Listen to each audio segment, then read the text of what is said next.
మీరు ఆరోగ్యవంతులు అని తెలియాలంటే మీ యొక్క మెడికల్ రిపోర్ట్ చూపించాలి కదా. ఇప్పుడు మీ వాయిస్ ద్వారా నాకు తెలియచేయాలి.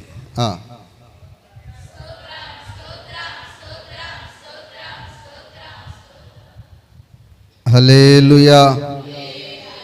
ఒక పాస్టర్ గారు హల్లెలూయా చెప్తే ఆ ప్రజలు చెప్పారట, ఎల్రావయ్య అన్నారట. అంతగా నేను మిమ్మల్ని ఇసికించేవాడిని మాత్రం కాదు. దేవునికి స్తోత్రం. అయితే ఇప్పుడు మంచి సీజన్, ఎక్కడ చూసినా సీజను ఏమిటంటే హ్యాపీ హ్యాపీ క్రిస్మస్. ఇది సంతోషం. ఇది merry merry Christmas, happy happy Christmas season. అయితే నన్ను కొందరు అడుగుతూ ఉన్నారు, పాస్టర్ గారు ఏంటి ఇంకా స్టార్ట్ అవ్వలేదా పండగ పనులు, ఏర్పాట్లు ఎంతవరకు వచ్చాయి, ఇంకా పూర్తి కాలేదా అని. ఏంటి అంటే ఇంకా కట్టలేదా? నా ప్రియ దేవుని బిడ్డలారా, నేను వెలిగించబడిన దినము నుంచి ఈ దినము వరకు కూడా ప్రతిరోజు నేను చూసుకునేది ఏంటంటే, నేను వెలిగి ఉన్నానా ఆరిపోయానా, వెలిగి ఉన్నానా ఆరిపోయానా. ఎందుకనంటే మన ఇంటి మీద స్టార్ ఉంటేనే కాదు, మనమే స్టార్లమై ఉన్నాం. ఏమై ఉన్నాం? నేనే ఒక స్టార్ని, నేనే ఒక స్టార్ని. దేవుడు నన్ను వెలిగించాడు. దేవుడు వాక్యము చేత,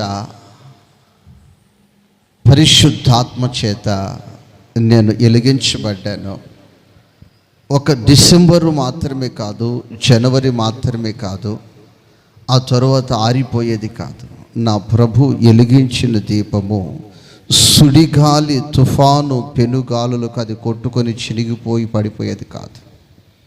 ఆయన రాకడ వరకు వెలుగుతూనే ఉండాలి. ఏమై ఉండాలమ్మా? వెలుగుతూనే ఉండాలి. ఈ మధ్య ఒక మెకానిక్ కలిశాడు నెల్లూరులో. పాస్టర్ గారు నేను చాలా బిజీ అన్నారు. ఏంటి బిజీ? ఏంటి కారణం అంటే, పండుగ కదా, పాత యాంపల్ వేర్లందరూ తెచ్చి నాకు పలకాలి అంటా ఉన్నారు. అంటే ఇంతకాలం ఏంటి పలకలేదు, ఇప్పుడు పలికించడానికి. ఎందుకని? ఈ సీజన్, క్రిస్మస్ సీజన్ వచ్చిందని. నేను చెప్పాను, డిసెంబర్ మాత్రమే కాదు, మాకు ఎప్పుడు పలకాలి అని చెప్పాను. ఎప్పుడు పలకాలి. కాబట్టి మనం ఎప్పుడు ఎలిగేవారుమై ఉండాలి. ఎప్పుడు కూడా ఎలిగేవారుమై ఉండాలి. దేవునికి స్తోత్రం. హల్లెలూయా. ప్రియ దేవుని బిడ్డలారా, కొద్ది నిమిషాలు దేవుని వాక్యాన్ని మనము ధ్యానం చేసుకుందాం. దేవుడు ప్రమాదాల నుంచి మనలను తప్పించు దేవుడు. దేని నుంచమ్మా? ప్రమాదాల నుంచి తప్పించు దేవుడు. ఎందుకంటే ఆయన చెప్తున్నారు, ఇజ్రాయేలును కాపాడువాడు కునకడు, నిద్రపోడు. ఈ వాక్యాన్ని నేను చిన్నప్పటి నుంచి కంటిన్యూగా నేను చదువుతా ఉన్నాను. ఇజ్రాయేలును కాపాడువాడు కొనుకడు, నిద్రపోడు, కొనుకడు, నిద్రపోడు. ఇప్పుడు సోషల్ మీడియా చూస్తూ ఉంటే ఇజ్రాయేలు దేశము ఆ శత్రు దేశాల దాడికి నిలిచిందంటే ఆయన కాపుదల ఉంది. దేవునికి స్తోత్రం. నా ప్రభు చెప్తున్న మాట, ఆయన ఎవరిని, ఇజ్రాయేలుని మాత్రమేనా, ఇంకా ఎవరినైనా ఆయన కాపాడుతాడా అంటే, నా ప్రియ దేవుని బిడ్డలారా, దైవ సహాయము ఆశించు వారందరినీ, దైవ సహాయము కోరుకునే వారందరినీ కూడా ఆయన కాపాడుతాడు. దేవునికి స్తోత్రం. నా ప్రియ దేవుని బిడ్డలారా, ఏంటి ఎలా ఆయన కాపుదల, దేని నుంచి కాపుదల అంటే బైబిల్లో ఉంది. ఈ ఎండ దెబ్బ, వెన్నెల దెబ్బ, ఎండ దెబ్బ, వెన్నెల దెబ్బ. నా ప్రియ దేవుని బిడ్డలారా, ఎండ వేసవి దినాల్లో మనకు తెలుసు, ఆ ఎండ దెబ్బకి వడదెబ్బకి ఎంతోమంది చనిపోతుంటారు. ఎన్నెల గూర్చి నేను ఈ వాక్యం చదివిన ప్రారంభంలో నాకు అర్థం కాక ఒక పెద్దవారిని అడిగితే, అయ్యా ఎండ దెబ్బ కంటే ఎన్నెల దెబ్బ ఇంకా చెప్పసఖ్యము కానీ సమస్యలు ఉన్నాయి అని చెప్పారు. అయితే 121వ కీర్తన మనం చూస్తే ఎన్నెల దెబ్బ నుంచి, ఈ ఎండ దెబ్బ నుంచి కాపాడుతానని అక్కడ చెప్పాడు. అయితే ఎవరిని కాపాడుతాడు అన్న విషయాలు మొదటి వాక్యము రెండో వాక్యములో రాయబడి ఉంది. ఆ మాటలు మీరు చదువుతారు.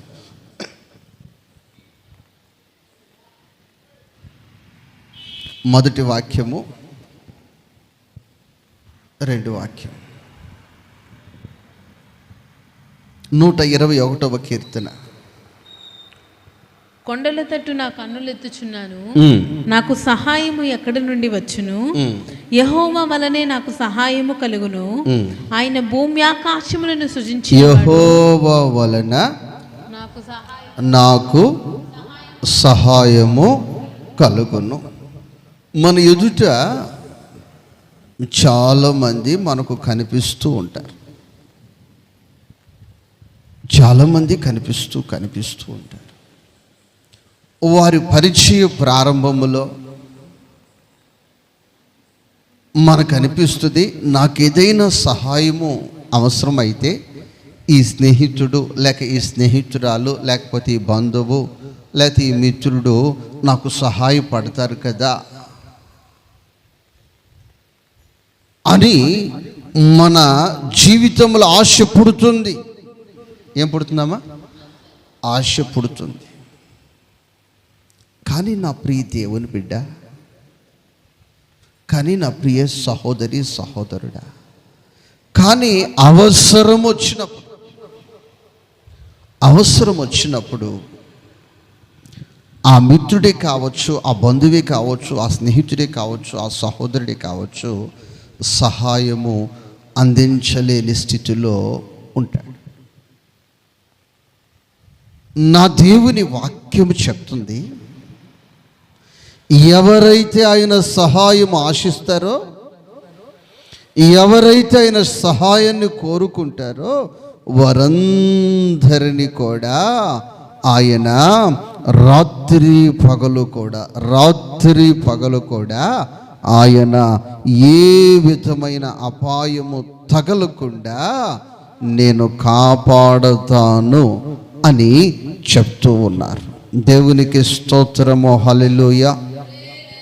ఒక రాజు రాజ్య పరిపాలన చేస్తా ఉన్నాడు. ఈ రాజు ఈ రాజ్య పరిపాలన ముఖ్యమైన కారణం ఏంటంటే, శత్రువు ఈ రాజ్యం మీద దాడి చేయకోకుండా కాపాడుకోవలసిన బాధ్యత రాజుది, నాయకునిది.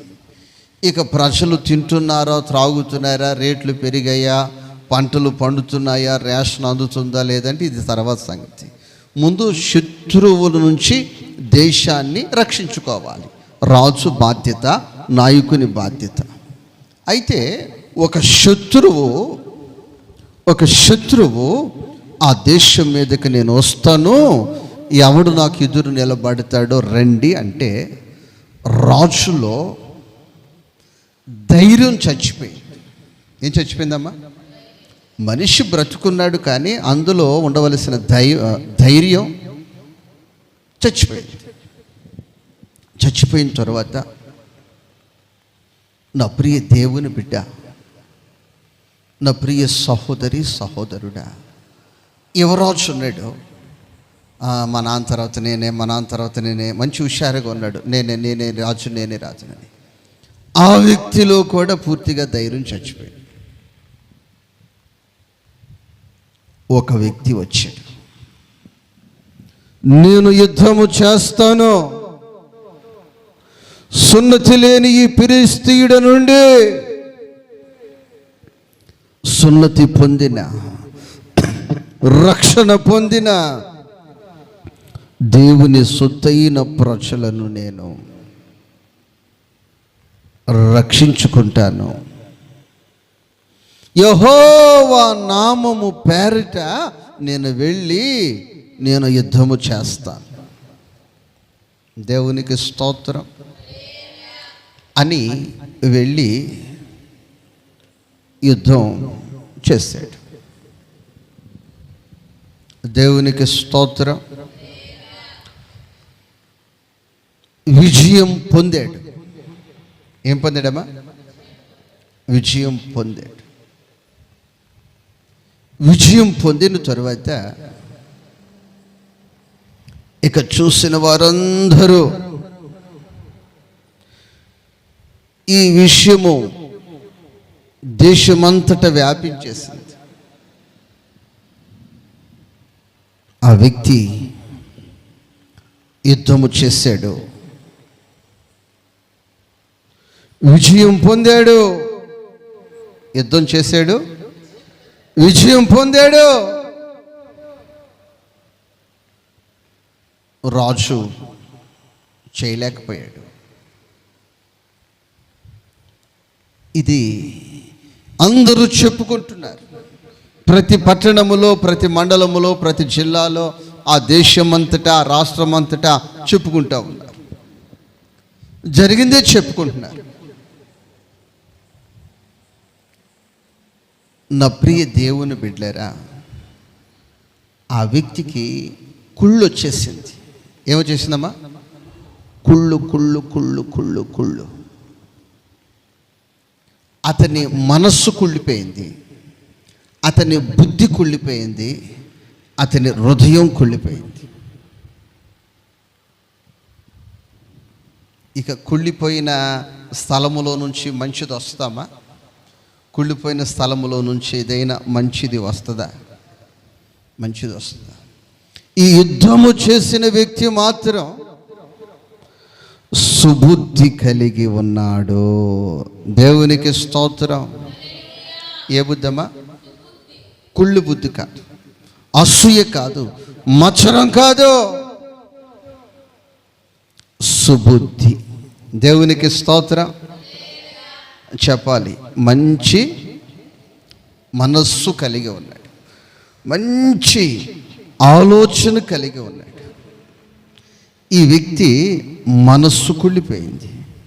ఇక కుళ్ళిపోయిన వ్యక్తిలో నుంచి ఇక మంచి ఆలోచనలు ఏమైనా వస్తాయంటే ఏమీ రావట్లేదు. నా ప్రియ దేవుని బిడ్డలారా, ఇప్పుడైతే పిస్టళ్ళు, గన్నలు, మారణాయుధాలు, బాంబులు, అణుబాంబులు వచ్చేసాయి. ఆ రోజుల్లో రాజుకి సమీపముగా గుర్రాలు ఉండే, ఈటెలుండే. ఏముండేమా? ఈటెలుండే. గుర్రాలు, ఈటెలుండే. అతనికి వచ్చిన ఆలోచన ఎలాంటిదంటే, ఇతని గురించి మంచి మంచి మంచి మంచి అని ప్రపంచమంతా చెప్పుకుంటున్నారు. అతని గురించి పదే పదే మంచి మంచి అంటే నేను చెడ్డోడే కదా అని కుళ్ళి బుద్ధి పట్టేసి ఇతని ఈటు తీసుకొని ఆ వ్యక్తి మీదకి ఒక్కసారి విసిరాడు. దేవునికి స్తోత్రం, హల్లెలూయా. వీటి తీసుకుని ఈ వ్యక్తి పక్కనే ఉన్నాడు కదా, శత్రువు ఏం కాదు కదా, ఒకళ్ళు ఇండియాలో ఒకళ్ళు పాకిస్తాన్లో ఉంటాకి, పక్కనే ఉన్న వ్యక్తి మీదకి ఇసిరాడు. దేవునికి స్తోత్రం. ఇప్పుడు రాజుకి సమీపంలో ఉండే ఈటి ఎంత షార్ప్గా ఉంటుంది, అది ఎంత నైపుణ్యతగా, ఎంత కాస్ట్గా, ఎంత అది టెంపర్గా ఉంటుందంటే తెలుసు. అయితే ఈ వ్యక్తి జీవితము ఎలా ఉందంటే, ఎక్కడకు పోయినా యెహోవా నామము పేరట నేను పోవచ్చున్నాను. ఎలా పోతున్నావు? ఎక్కడికి పోతున్నావు, ఏ పని మీద పోతున్నావు, ఏది అడిగిన ఈ వ్యక్తి చెప్పేది ఒకటే, యెహోవా నామం పేరిట నేను పోవచ్చున్నాను. ఉదయం మొదలుగానే ఆ డే స్టార్ట్ అవ్వగానే, అయ్యా నీ నామం పేరిట నేను పోవాలి, నీ నామం పేరిట నేను పోవాలి. ఎందుకని యెహోవా నామం పేరిట ఒక వ్యక్తి బయలుదేరాలి అంటే, గొలియాతు ఖడ్గమే నీ జీవితంలో ఎదురు కావచ్చు. ఆ పూట సౌలు చేతిలో ఉన్న ఈటే నీ మీదకు రావచ్చు.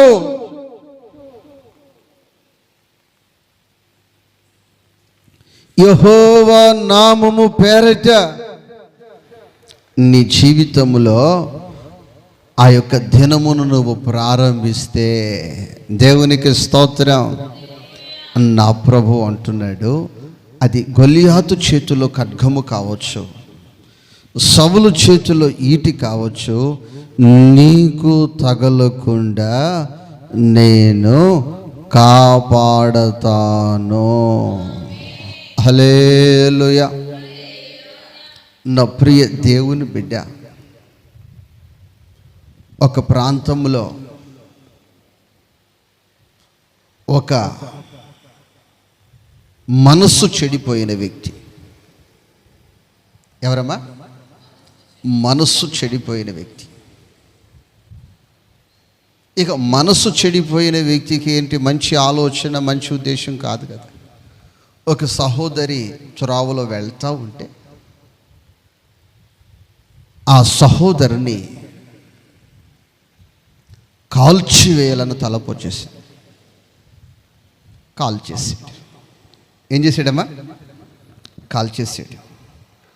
కాల్ చేసినప్పుడు ఏం జరిగిందంటే, ఆ సహోదరి పోతా పోతా పరిశుద్ధ గ్రంథాన్ని ఎటు పట్టుకుపోతా ఉన్నాడు. పరిశుద్ధ గ్రంథాన్ని ఏం చేస్తుంది? ఎట్ట పట్టుకొని పోతా ఉంటే ఆ బుల్లెట్ ఈ పరిశుద్ధ గ్రంథానికి తగిలింది. ఆ పరిశుద్ధ గ్రంథం చక్కగా అది జిప్పు, ఆ అట్ట గట్టిగా ఉండి అది పరిశుద్ధ గ్రంథం అయితే, ఆ బుల్లెట్ అక్కడ ఆగిపోయింది. ఆ సహోదరి ఇచ్చిన సాక్ష్యం ఏంటంటే, ఆయన వాక్యము నన్ను రక్షించి నన్ను బ్రతికించింది. దేవునికి స్తోత్ర. నా ప్రియ దేవుని బిడ్డ, బాబు నువ్వు చూస్తే మంచి మనసు కలిగిన వాడు. సమాజమంతా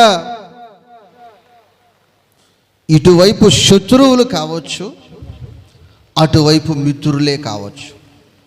శత్రువు ఒకవైపు ఖడ్గం విసురుతున్నాడు నీ మీదకి, మరొక వైపు నీ మిత్రువే, నిన్ను సంరక్షించవలసిన వ్యక్తే, నిన్ను గనపరవలసిన వ్యక్తే, నిన్ను పోషించవలసిన వ్యక్తే నీ మీదకి ఏమి విసురుతున్నాడు. ఇప్పుడు సౌలు దావీదుకు చేయవలసిన పని ఏమిటంటే, దావీదుని సన్మానించాలి, దావీదుని గనపరచాలి, దావీదును పోషించాలి. దావీదు గొలియాతు మీద యుద్ధము చేసి దేశాన్ని రక్షించాడు కాబట్టి దావీదుకు కావలసిన గృహము, దావీదుకు కావలసిన ఆహార పానీయాలన్నీ కూడా ఈ యొక్క సౌలు చూసుకోవాలి. దావీదు సంరక్షణ సౌలు చూసుకోవాలి. అలాంటి వ్యక్తే నీ మీద ఈట ఇసిరే పరిస్థితులు ఉన్నాయి. శత్రువే నీ మీద ఒక ఖడ్గం ఇసిరే పరిస్థితులు ఉన్నాయి. దేవునికి స్తోత్రం. ఈ పూట నీ జీవితాన్ని ఏ విధంగా ప్రారంభిస్తున్నావు సహోదరి, సహోదరుడా? నేను మిత్రుల మధ్యకి వెళుతున్నాను అనుకుంటున్నావేమో, నేను స్వకీయుల మధ్యలోనికి వెళుతున్నాను అనుకుంటున్నావేమో, నేను బంధువుల మధ్యలోనే ఉన్నాను, భయం లేదులే అనుకుంటున్నావేమో. నా ప్రియ దేవుని బిడ్డలారా, వారే నీ మీదకి ఏమి విసరొచ్చు, వారే నీ మీదకి ఏమి విసరొచ్చు. కాబట్టి నీ జీవితంలో యెహోవా నామమున, ఎలాగమ్మా? యెహోవా నామమున. ఈ మధ్య ఒక సహోదరి స్కూటీ మీద పోతా ఉంది. ఉద్యోగం వచ్చింది, స్కూటీ మీద పోతా ఉంటే ఈ సహోదరి ఎంగిలి పాలు త్రాగి బ్రతికిన తోబుట్టు తమ్ముడు కారుతో గుద్ది చంపేశాడు. శత్రువు కాదు, శత్రువు మరొక గ్రామస్తుడు కాదు, మరొక కులస్తుడు కాదు, మరొక మతస్థుడు కాదు. ఇప్పుడు దావీదు, సౌలు ఎవరు, దావీదుకి ఏమవుతాడు అని వరుస కూడా నేను చూస్తే పిల్లనిచ్చిన మామ. అమ్మా సహజంగా మన పెద్దలు ఒక మాట చెప్తుంటారు, బామ్మరిదోడు బతుకు కోరతాడు,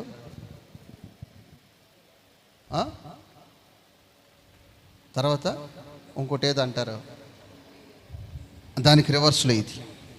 దేవునికి స్తోత్రం. ఎవరైనా నా కుమార్తె జీవితమో నాలుడు, కానీ ఆ వ్యక్తి ఏమిసిరాడు, నా ప్రియ దేవుని బిడ్డ. మరి మనము ఎక్కడ ఉన్నాము అంటే ఒకవైపు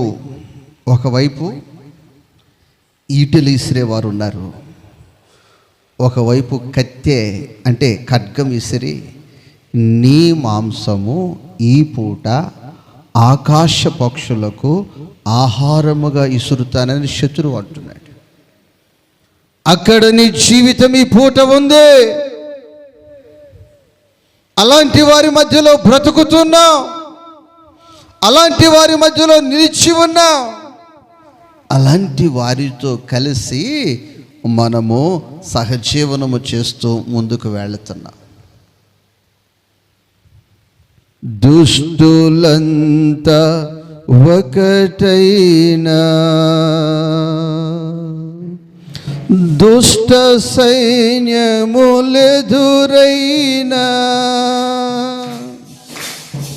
దుష్టులంతా ఒకటైనా దుష్ట సైన్యములెదురైనా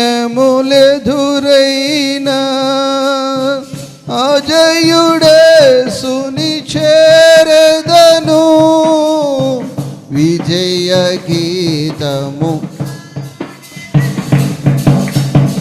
అజయుడేసుని చేరెదను, విజయ గీతము పాడెదను, ధ్వజమునేతి సాగెదను, భజన చేయుచు పాడెదను. అందరూ ధ్వజమునేతి భజన చేయుచు పాడెదను, నూతన హల్లెలూయా. దేవునికి స్తోత్రం. దుష్టులంతా ఒకటైనా దుష్ట సైన్యమే ఎదురై నిలిచిన భయం లేదు. ఎందుకు భయం లేదంటే నేను యెహోవా నామమున బయలుదేరుచున్నాను. యెహోవా నామమున. ఇప్పుడు సౌలుకి గొలియాతుకి తేడా ఏమన్నా ఉందంటే తేడా ఉంది. ఇతడు ఇజ్రాయేలీయుడు, అతడు ఫిలిష్తీయుడు. కానీ మనసు ఒకటే. సౌలు మనసు, గొలియాతు మనసు ఒకటే. ఏంటి ఒకటి అంటే ఇద్దరి మనసు ఏంటంటే ఆ గొలియాతు ఈ వ్యక్తిని ఖడ్గముతో చంపాలనుకుంటున్నాడు, సౌలు ఈడుతో చంపాలనుకుంటున్నాడు. మనసు ఒకటే. అందుకే ఇది దుష్టులంతా ఒకటైనా దుష్ట సైన్యములెదురైనా,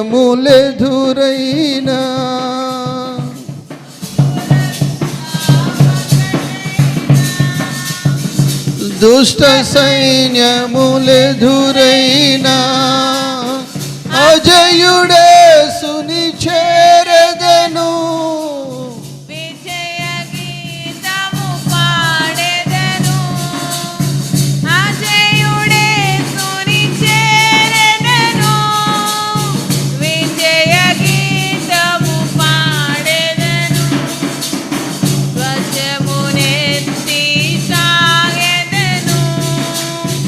హల్లెలూయా.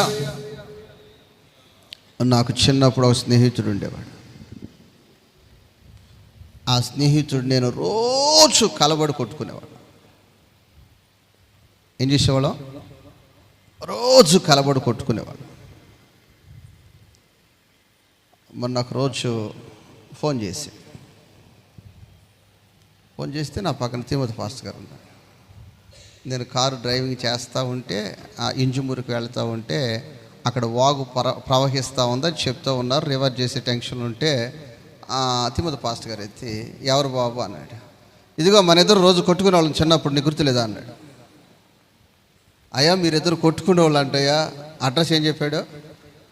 మీరిద్దరు చిన్నప్పుడు బాగా గుద్దుకునేవాళ్ళు అంటయ్యా, అతను అంటయ్యా అన్నాడు. అయ్యా నేను తర్వాత మాట్లాడతానని చెప్పి పక్కన పెట్టమన్నా.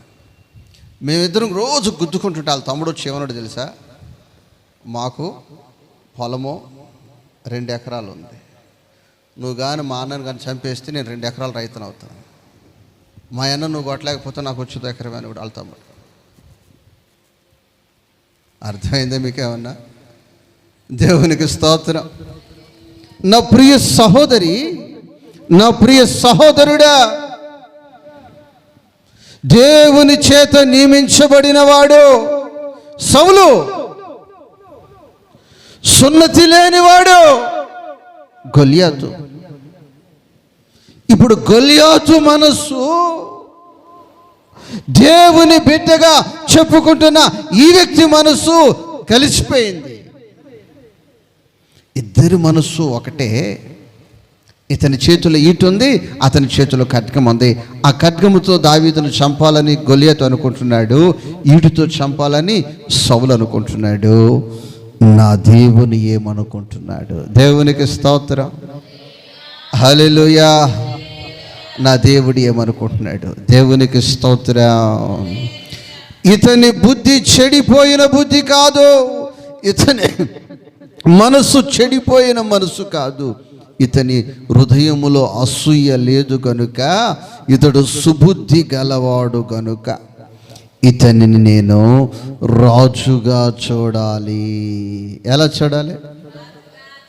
దేవునికి స్తోత్రం.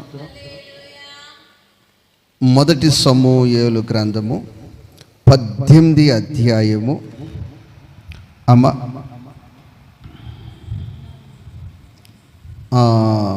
9 వాక్యాన్ని చదువుతారమ్మా. కాబట్టి నాట నుండి సౌలు దావీదు మీద విషపు చూపు నిలిపెను. ఏ చూపు అంతా? చూపుల్లోనే విషం, చూపుల్లోనే విషం. ఈ మధ్య కాలంలో సాక్ష్యం విన్నాను. సాక్ష్యం ఏంటంటే, ఒక పాస్టర్ గారు ఒక కొండ ప్రాంతంలో గిరిజనుల మధ్యలో పరిచర్య చేస్తుంటే ఆ సౌండ్ సిస్టమ్ రిపేరు చేయించడానికి ఆ కొండ ప్రాంతం నుంచి ట్రాక్టర్ మీద పెట్టుకుని జనరేటరు ఈ బాక్సులు తీసుకొస్తుంటే ట్రాక్టర్ లోయలో పడి పాస్టర్గా చనిపోయారు. తర్వాత పాస్టర్ అక్కడ సేవ చేస్తా ఉంది. అక్కడ ప్రజలు నిన్నేమి కొట్టరు, నిన్నేమి తిట్టరు, నీ మీద ఏం దాడి చేయరట. కన్ను చూపులతో వాళ్ళు చూస్తుండగానే మనిషి పడిపోతాడు. కన్ను చూపులతో మనిషి చూస్తుంటేనే మనిషి కింద పడిపోతాడు. ఆ కింద పడిపోయిన వ్యక్తి రక్తం ఈ వ్యక్తి తాగుతాడు. ఇది ఎలా సాధ్యమో అనుకున్నా, కానీ బైబిల్లో వాక్య ఆధారం ఉంది. చూపే ఫాయిజన్ మెడికల్ షాప్కి వెళ్ళి తీసుకొచ్చి కలప అవసరం లేదట. ఎందులో ఉంది? కంటిలోనే విషచూపులు. ఏ చూపులు? విషపు చూపులు. విషం అనగానే మనకి ఏ పాము గుర్తొస్తుంది? అక్కడి దాకా పోవక్కర్లేదంట. పాము కూరల్లో కాదట. ఎక్కడుంది? కళ్ళు. విషచూపులు ప్రారంభించబడ్డాయి. దేవునికి స్తోత్రం. అపొస్తలుల కార్యాల్లో గ్రంథస్థం చేయబడింది. అదేది నీకు హాని చేయదు అని మాట చెప్తుంది. దేవునికి స్తోత్రం. తరువాత ఆ విషచూపులు ఏమి చేయలేకపోయినాయి. ఇతన్ని దావీదుని చూపులతో ఏదో చేయాలని చూశాడు. దేంతో? చూపులతో చూసి చూసి చూసి చూసి నా ప్రభు యెహోవా నామం పేరట వెళ్ళేవాడు కనుక, యెహోవా నామం పేరట నడిచేవాడు కనుక, అంటే ఇతని తెలివితో, ఇతని బలముతో, కుల బలముతో, ఆస్తి బలముతో, ఇతనుకున్న చదువు జ్ఞానాలతో నడుచుంటే ఇప్పుడు పతనం. ఇసచూపులోనే, గొలియాతు చేతిలోనే పతనం అయిపోయేది. కానీ ఈ వ్యక్తి ఒకటే చెప్తున్నాడు, యెహోవా నామము పేరట వెళుచున్నాను. ఎలా వెళుచున్నాను? నీ ఉదయాన్నే యెహోవా నామం పేరట నీ జీవితాన్ని ప్రారంభిస్తే ఎన్ని విషచూపులు చూసుకున్నా ఉపయోగమేముంది? ఎన్ని విషచూపులు నిన్ను చూసినా, నీ బిడ్డలు చూసినా, నీ కుటుంబాన్ని చూసినా నీకు దిగులేముంది? దేవునికి స్తోత్రం. ఉన్న ప్రియ దేవుని బిడ్డలారా, విషచూపుల వల్ల ఆ వ్యక్తికి ఏమి జరగలేదు. కాబట్టి తర్వాత 11 వాక్యాన్ని ఒకసారి చదువుతారమ్మా. ఒకప్పుడు సౌలు చేతిలో ఒక ఈటె ఉండగా దావీదును పొడిచి గోడకు బిగించుదును అనుకొని సౌలు ఆ ఈటెను విసిరెను. ఇప్పుడు చూపులతో ఏమి చేయలేకపోతే ఇప్పుడు సౌలు ఏం చేశాడు? ఈటి విసిరేసాడు. అమ్మా, ఆ రాజు అంటే ఎంత టెక్నాలజీ, ఎంత నైపుణ్యత, యుద్ధం పట్ల, ఒక వ్యక్తిని చంపే పట్ల ఆ వ్యక్తి అన్నీ నేర్చుకుంటే కదా రాజు అయ్యేది. కానీ ఆ వ్యక్తి సౌలు ఆ యొక్క ఈటి ద్వారా దావీదుని ఏం చేయలేకపోయాడు? చంపలేక పోయాడు. నెక్స్ట్, అయితే అది తగలకుండా దావీదు 2 మార్లు తప్పించుకొనెను. దావీదు 2 మారులు తప్పించుకొనెను. అది తగలకుండా కొట్టు చప్పట్లో హల్లెలూయా, హల్లెలూయా. యెహోవా నామం పేరట వచ్చేవారికి విషచూపులు తగలవు. చెప్పాలి, ఏం తగలవు? యెహోవా నామం పేరట వస్తున్న వారికి ఈటెలు తగలవు. ఈ మాటలు మీ వినికిడిలో నా దేవుడు నీరు కట్టి ఫలింపచేయునుగాక. అందరూ మోకరించి వినిన వాక్యమును బట్టి ప్రార్థన చేసుకుందాం. స్తోత్రం, స్తోత్రం, స్తోత్రం, స్తోత్రం. మోకరించిన ప్రతి ఒక్కరూ నోరు తెరచి, దుష్టులంతా ఒకటైనా దుష్ట సైన్యములు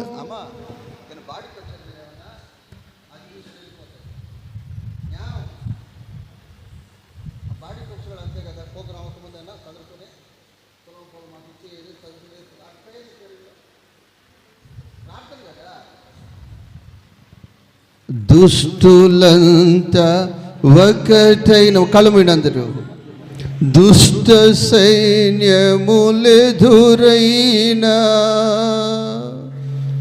అజయుడేసుని చేరెదను.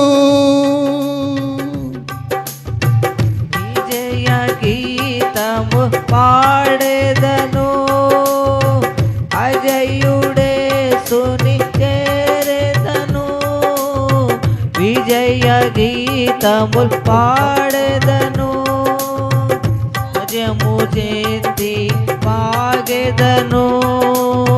భజన చేయుచు పాడెదను, నూతన గీతము పాడెదను. నా ప్రియుడేసునిలో నూతన గీతము పాడెదను. నా ప్రియుడేసునిలో హల్లెలూయా, హల్లెలూయా, హల్లెలూయా, ఆమేన్. హల్లెలూయా, హల్లెలూయా, హల్లెలూయా, ఆమేన్. నూతన గీతము పాడెదను, నా ప్రియుడేసునిలో నూతన గీతము పాడెదను. నా ప్రియుడే సునిలో